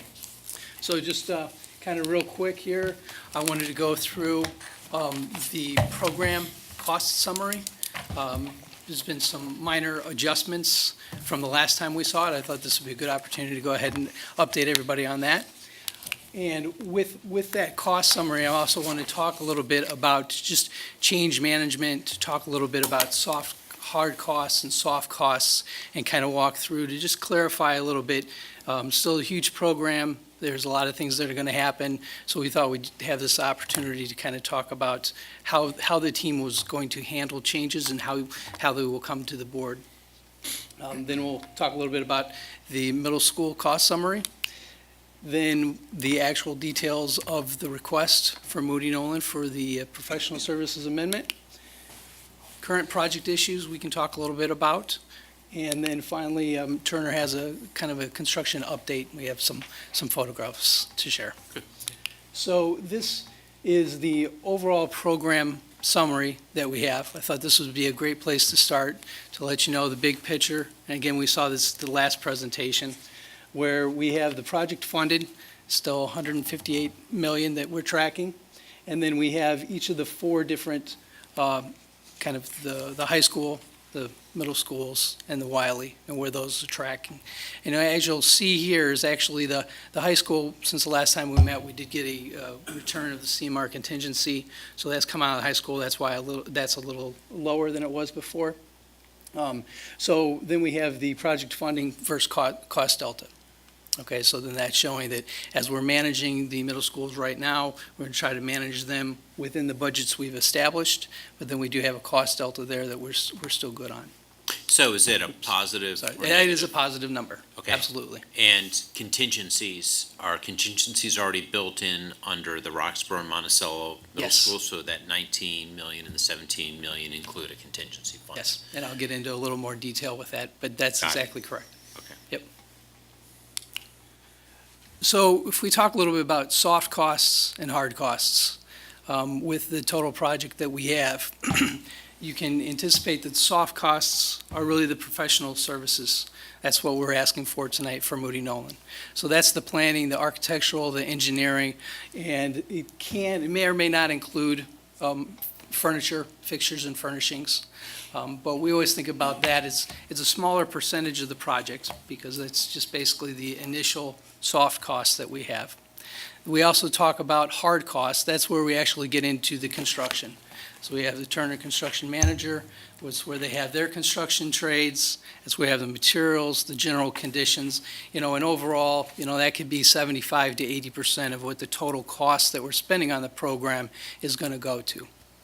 So right now, when we talk about the soft costs that we're requesting, this is just for the professional services that we're requesting. Then we'll go ahead and then they'll turn that in. Once we actually have pricing, then we'll come back for the actual hard cost requests. Okay? Mhm. So as we manage changes for the project, and this is basically, we'll eventually, get to a point where we have a change order that'll come to the board for approval, but we manage these changes as a basis of changes. What's the reason for the change? So I thought it'd be a good opportunity to describe a little bit about how we are going to qualify. And this is basically from the construction documents of what we need to do, and we're pushing the team to go ahead and identify these items. So then when we do have a change, we can understand, okay, was this an error and omission? Was this an owner request, a value engineering, a differing site conditions, field resolution, or other? And others could be, if we have buyout savings, we can have a change order that would be an add to the project. We could have, if we have the plans department decide that they want to go ahead and have some different changes or authority having jurisdiction, so they can cover a lot of different items. Okay, but basically as we have them, we'll try to qualify them, and then that helps us as we understand where the changes are coming from. We have multiple different sources in the project to pay for those. And so by identifying these, it helps us with making those decisions. Could you give an example of value engineering for lay people who don't necessarily deal with this every day? Sure, value engineering usually happens earlier on in the project if you find that you have a problem with your budget, and there might be a recommendation from the architects and engineers to maybe change a mechanical piece of equipment. You know, they might come in with, there might be an item that as the construction contractors are on site, maybe they can find that they can get a different product at different costs. And they might come to the team and say, we have a deduct recommendation, this is something we can get sooner. So it You would know, be a costs. product substitution that still provides the right end goal or does what we That's- need yeah. it to do, but happens to be Yeah, cheaper. that's always the goal with any kind of substitutions or anything like that. We went with aluminum wire for something instead of copper. That's a great example. Yep. Right. Yep.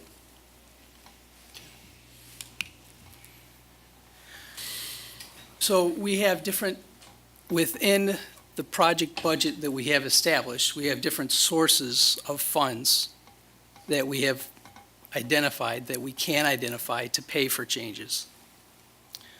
One of these is the GMP owner allowance. So built into the GMP, Turner has recommended and we have accepted that we're going to have items that we're not exactly sure how much they're going to cost, but we've identified dollar values in there so that we can pay for those as they come up.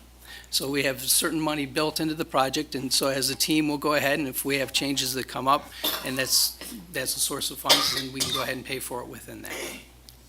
Another one is the CMR contingency, which is actually truly Turner's contingency to manage issues for acceleration or scope issues within their trades. But if they don't find that they're using it, or if it is an issue that we see that might be a change in the project, but it was a scope issue, then Turner can use that to cover the cost for that change. Okay?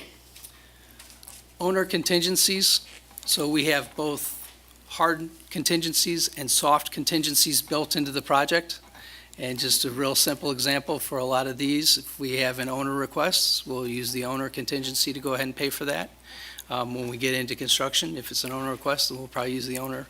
Most of the items will be paid for out of owner contingencies. We also have an opportunity, Jack will be able to talk a little bit more, but as they're buying out, they bought out about 80% or so of their trades, and they're tracking better than what the GMP is. So there's some cost savings that we might be able to see as a buyout, say, as a bid day savings. So those can be another opportunity to help fund some changes that might come up. And then, as we're working with the Bond Accountability Commission, as we're looking at permanent improvements, a lot of these things we're going to talk about, there's another source of funds with permanent improvements. So that if we find out that, hey, project's going better than we thought, or it's not going as good as we thought, but we'd still like to do this, then that's another opportunity for the district to be able to pursue to help pay for that. Okay. So the middle school cost summary. This hasn't really changed from what we've seen last time, but what I've kind of tried to highlight is, so we have the hard costs and the soft costs. But then, as we established the budget, we went ahead and we established $1.2 million for both schools right now for hard cost contingencies, and $120,000 for soft cost contingencies. We have the ability to move back and forth between those, but I think it's best that we try to just manage it, directly, and then.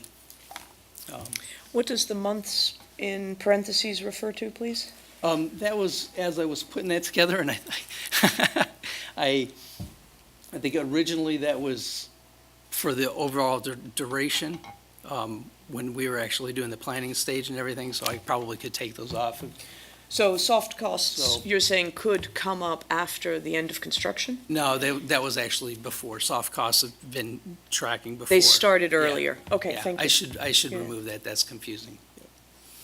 I like to kind of update that, and then I can manage, how many months we have, whether we're halfway through the contingency, then we know we're Right. we're good, or just, it's not a direct correlation, but it's. No, it's a but you rule can of tell, thumb. if you're 75% of the way through a project and you haven't used 75% of your contingency money, then you've got a large enough pot to, say, add something new or handle a new crisis or unforeseen circumstance.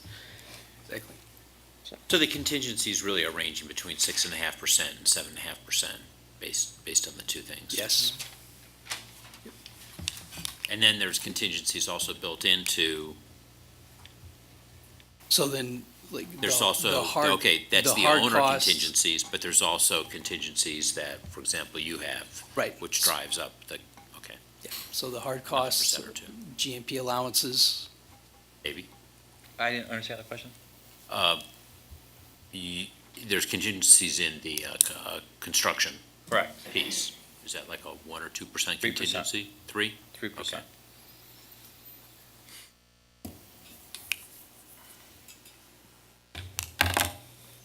So the request that we have this evening is basically for the soft cost for the professional services for Moody Nolan and for Osborne. These are items that we've been working with Bond Accountability Committee in the district as we've established different things that we might like to try to get into the project. We've gone over this, and we have the support of the Bond Accountability Committee, Commission. And this is the detail of the breakout. You have the actual proposals that were submitted by Moody Nolan. I can go through each one of these, starting with the kitchen modifications. So the district has an opportunity with AVI to be able to get equipment. We have an architectural engineering team. We have a construction manager. We have contractors. The students are out of the building. What we'd like to take a look at right now is basically doing the design so that we can renovate the kitchen, be able to get new equipment. Once we have the costs for that, we would come to the board to make a request to approve that, building it into the construction for the project. And that way, ideally, we can get all of this work done while the building's under construction.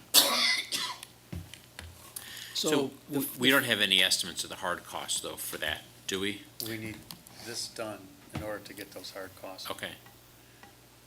But you've obviously done some noodling, probably nothing that you can present to us at this point, but is it something that we? The equipment piece that we're looking at replacing, which is not part of the project, that's coming out of a different fund, is about $250,000 worth of replacement equipment. There's been some guesses, but I don't know if anybody even wants to throw a number out there until Okay. they do the homework from the utilities that have to be thrown in.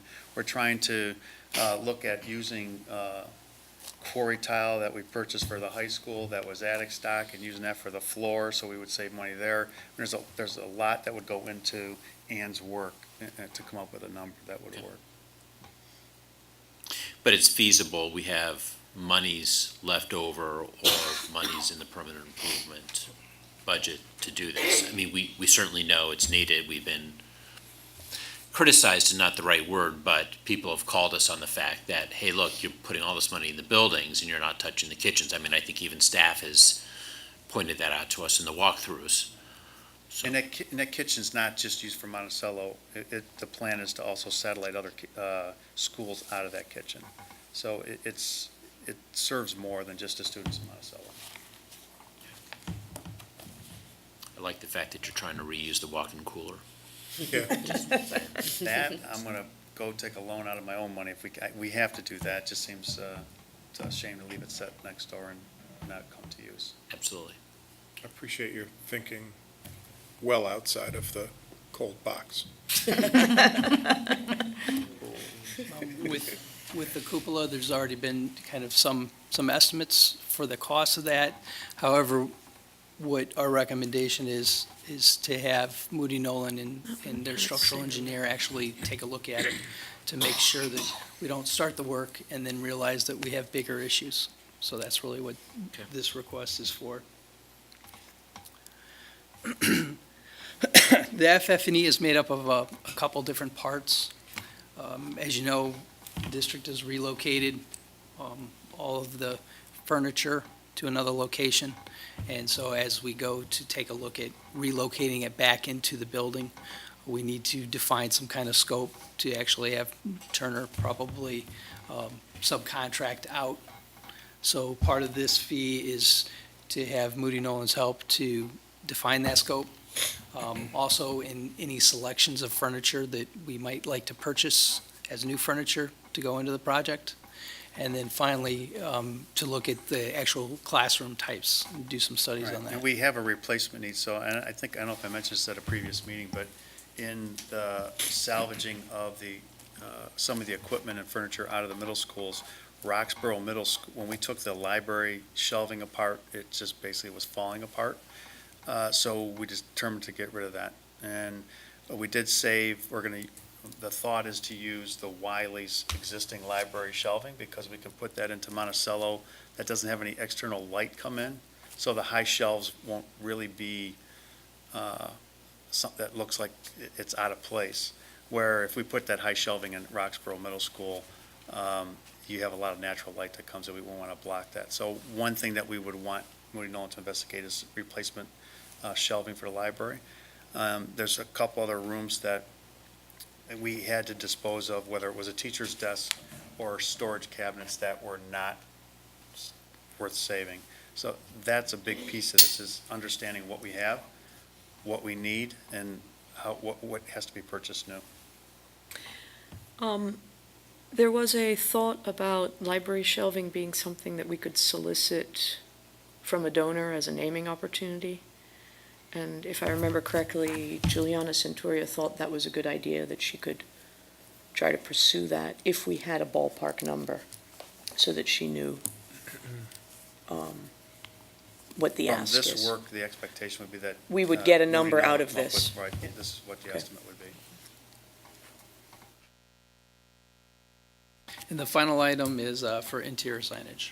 Right now, this would be actually, excuse me, to prepare documents for the coordination and the purchasing and installation of new room signage. And we would mirror the signage that's at the high school, reflect that in both buildings.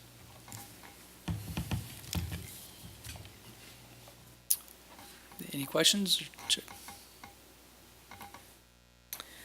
I'd like to clarify that these expenses are design and engineering that then would allow us to do the implementation. And the implementation, right, is Turner's work, and that's a second pot of money. Not all of these things would need to be implemented out of the construction budget. But the design and engineering needs to happen before we can figure out where the sources for other things, for the implementation comes from. And to your point, which will be helpful, say we did all this investigation, and you decided we couldn't afford any of it, didn't want to do any of it, but what it does allow us to do is take that estimate that we would receive, and I could put that into the 5-year plan if we felt it was something we wanted to do a couple years out.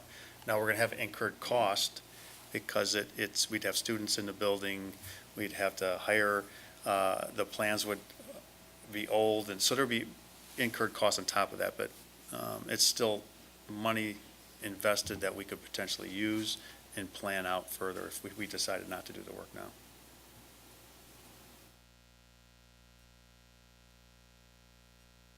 I mean, I think it's great that you're bringing this to us. I mean, I think it makes a lot of sense for us to do this this exploration, really. I mean, I think this is stuff that we were kind of hoping we'd be able to afford in the project itself, and I think because we have some Bids A savings, and we're getting close to the end of the project, I mean, there's an anticipation that there's going to be some money left.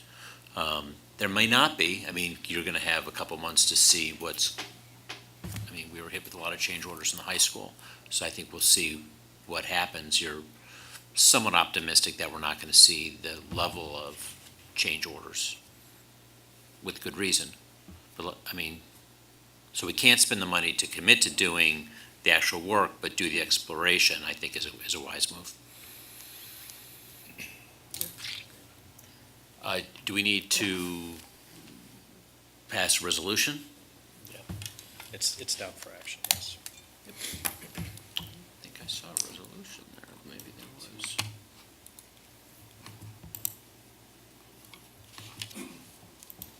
So we're just approving their contract. Yeah, this would be an amendment. Amendment. to their Approving their contract. proposed amendment. Their proposed amendment. Do I have a motion? So moved? Second? Second. Any other discussion? Call the roll? Ms. Serini, Yes. Ms. Lewis, Yes. Mr. Posh. Yes. Mr. Hines. Yes. Thank you. Thank you. Thanks for the presentation. Thanks for going over the contingency things. I think that's You want to finish Good. it? We have also a chance to give you an update on some current issues, and then Jack can talk a little bit about the status of the project. Some of these items we've already shared with the Bond Accountability Commission. One of the things that we found inside Monticello is, as we started demolition on the second floor, where the old cafeteria was, the walls that we thought were rated partitions were not rated partitions. There was an abandoned skylight that was left in place, so that needs to be addressed. So is that a clear story running across the top of the walls, or is the skylight in the roof? The roof skylight was patched and removed, Okay. but they left a horizontal glass that made some kind of a ceiling plane. Okay. So it's So they built below the walls roof. up Below the to Yeah. that. roof, Right. just above the ceiling. And how far short of the ceiling are these walls in order to be actually About fire? 8 feet. 8 to 11. Yeah, they need to Oh. go to the deck. That's, I was envisioning, 18 inches of something or other, right? No, it's just open to attic space up Okay. So they So- were built up to a point where the plaster was, and the plaster created a cap. Now that the plaster's gone, there's no cap. So the walls are kind of, So it's either take the walls all the way up into the attic space or add a new ceiling that's fire rated. well, but But we that- want that we- height. Yeah, we need to do the walls, just from the assessment that the fire, there'll be a lot more electrical, mechanical fire dampers and access panels through the ceilings that are, a lot more cost. So the cost-effective way is just to build the walls up to the deck. So the team has looked at different options. We've already met with the plans examiner. We have to make it safe. We've started to kind of look at some costs and how we can incorporate it into the demolition so that we can keep the project moving forward.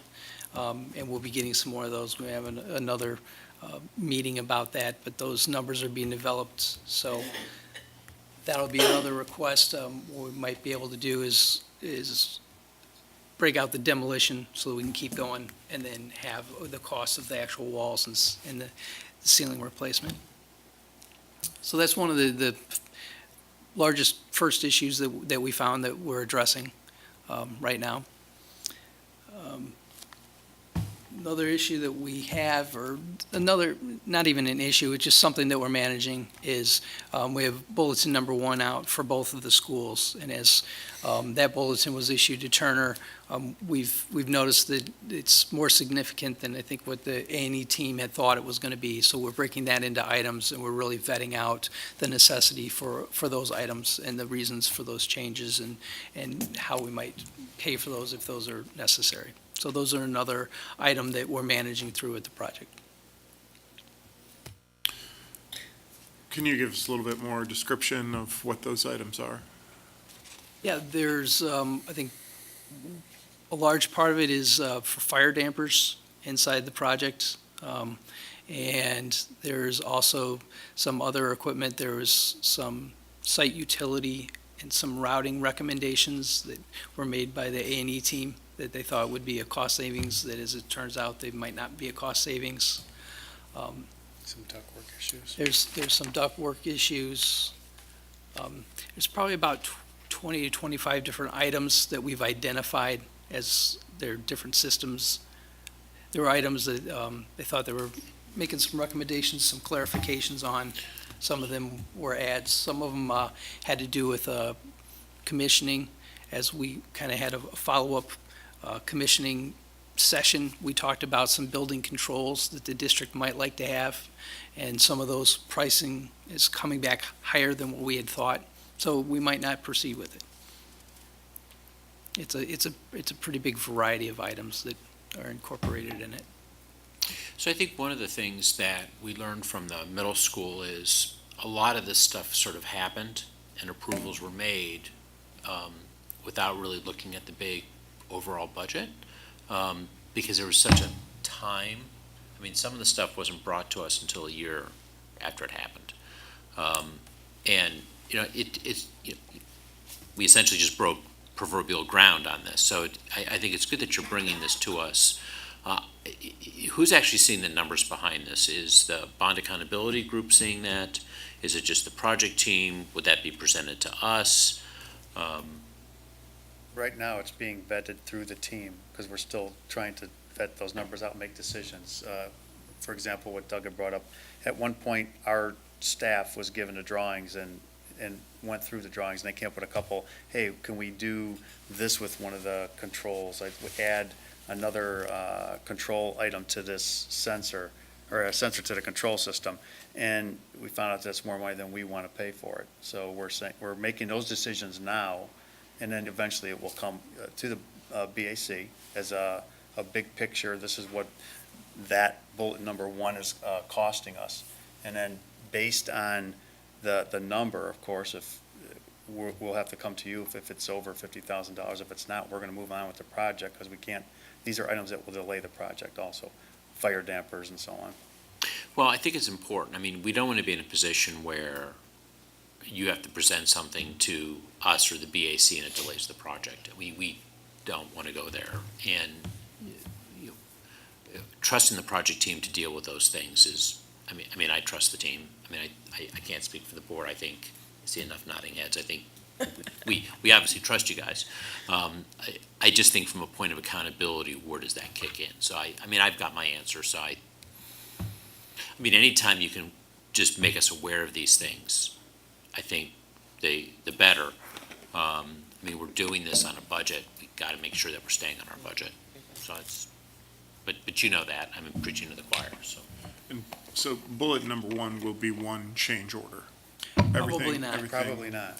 Probably not. What they're will breaking it happen up. is bulletin number 1 is broken down into items, and those items, based on the construction schedule and the necessity of them, and also the basis of change and how they're going to be funded. If it's an item that's covered out of the GMP allowance, then it won't become a change order. It'll be clarified in the construction documents as different from what was originally scoped, but it'll basically be approved costs within the budget. So really, the requests for adds to the GMP, which would be owner allowance, expenditure, those kind of items would come to the board for approval. And then, we'll have monthly project updates from the A&E team and from Turner, and they'll have, all the breakouts of all the potential change orders and all the logs and everything like that. Okay? So then that takes us to Jack Kellogg for Turner Construction to talk about the project. Okay. I'll give you an update, just kind of a general update. The buyout, as Doug mentioned, we're about 89% complete with the buyout of the individual subcontracts. We've got all the MEP trades bought out except for the technology. That's the next one. And then after that, we'll have basically architectural finishes, which would be flooring and painting. We don't need to hire the painter now, but it's just one of the things we're working down the list. And as we've been doing that, as Doug mentioned, there is some buyout savings. So the good news is buyout savings go to the owner, go to you guys. So any savings we accrue at this point will go back to the school district, and then you can use that for whatever you decide. So that's the status of the buyout. We, as far as kind of like preparatory type things, we had what we call a lean boot camp, which is where we had the subcontractor foremen and PMs, and Jaquil was there and Doug was there, and we had about 20 people, and we just kind of a real working session training with the foremen and some of the other people involved with the project to explain to them the kind of the methodology we're going to use for scheduling and tracking and control and things like that. So that was a real healthy session, and then as a result of that, Friday at Monticello, we're going to have what we call a last planner phase pool, where we actually say, all right, we're going to schedule second floor, Block B. And we're gonna go with the foreman in very detailed schedule on the work. Turner's developed our own baseline schedule, but we know that our baseline schedule is probably gonna be different than what actually occurs in the field. And the idea is the foremen who really run the work are the guys, the last planners, who will actually come up with a very detailed plan. So we're gonna start that at Monticello on Friday, hopefully Roxborough next week, and then we'll probably do 6 or 8 phase pulls per building. So we're gonna, go through the different blocks, the classroom blocks. We'll do probably the boiler room, mechanical rooms. We may do incoming power, things like that. So we're gonna chunk it up into batches and do a real detailed schedule with the actual people who are going to be installing the work. Let's see, the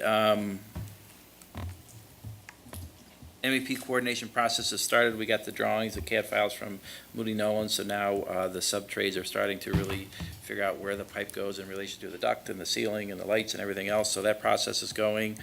So far on site, we've had 6,200 hours as of the end of April.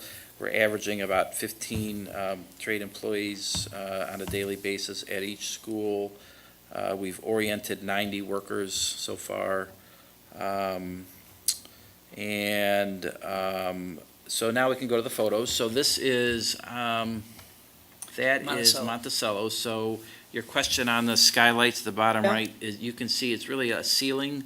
So that's what we encountered over on the. Took the ceiling down, that's what you discovered. Right.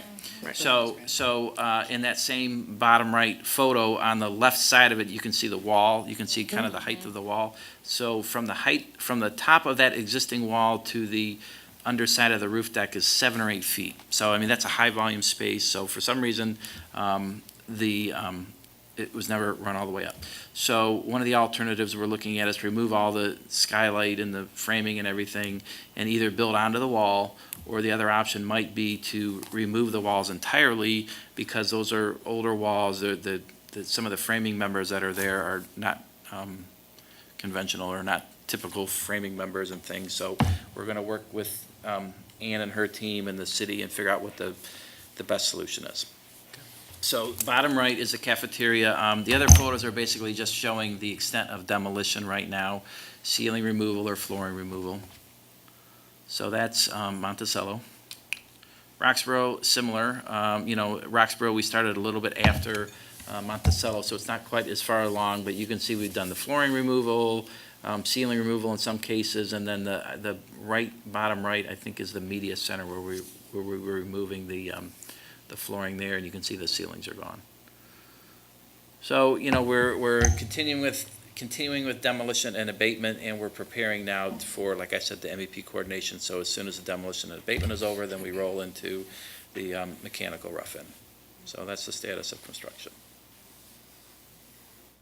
Is any of this stuff up on the website at all? Doug just finished this today.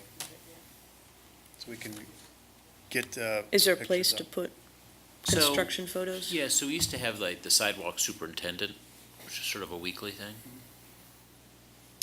Oh, yeah, from, Did Ann do that? I'm not asking for a lot of work, but if it's. Gilbane. They did a, you remember that document that Gilbane was in? Sidewalk superintendent Yeah. doesn't ring a bell for me. But Yeah, it was their name of their publication that they were, I'll show you some Okay. copies. But it kind of, Yeah. The only- it was a yeah. document, they took pictures and stuff and kind of updated the board. Yeah, all it has to be is some pictures, and Yeah. it wasn't necessarily, I think, it was consumed by the board, but I think it was mostly consumed by the. But the public would go to the public. website and look at the photos, because that's Yeah, what's so it's cool. like sidewalks. We can get something. And, yeah, again, you throw 8 photographs up that show, look, this is where we are in demo. Yeah, I mean, it just could be in a video, not a video, but a slideshow that, Scott just was- keeps yeah. on throwing stuff at. It was a Gilbane construction update Yeah, that they look what you provide. found. Yeah, they found, so our senior, Yeah. they customized it for us. Mr. Turner could probably, I see. Yeah, this may be too much. That's a little bit, I think, overkill. Yeah. I think just some, But they had the nice We can pictures. definitely provide Yeah. the photos. Yeah, okay. yeah, just, Cinema it's like 6 photos a week, something like that. Nothing more. I mean, it'd be great to have more, but, I mean, that's what they did. Get the job done. So, Pictures are second, get the job With the done scope first. of this work, it's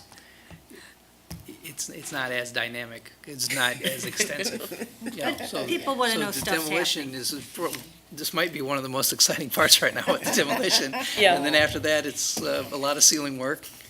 And then, Well, what I've heard and then the is, ceiling will go I up. saw they put a trailer at Rocks Middle School. Is anything happening? It's like, yeah, it's all happening on the inside.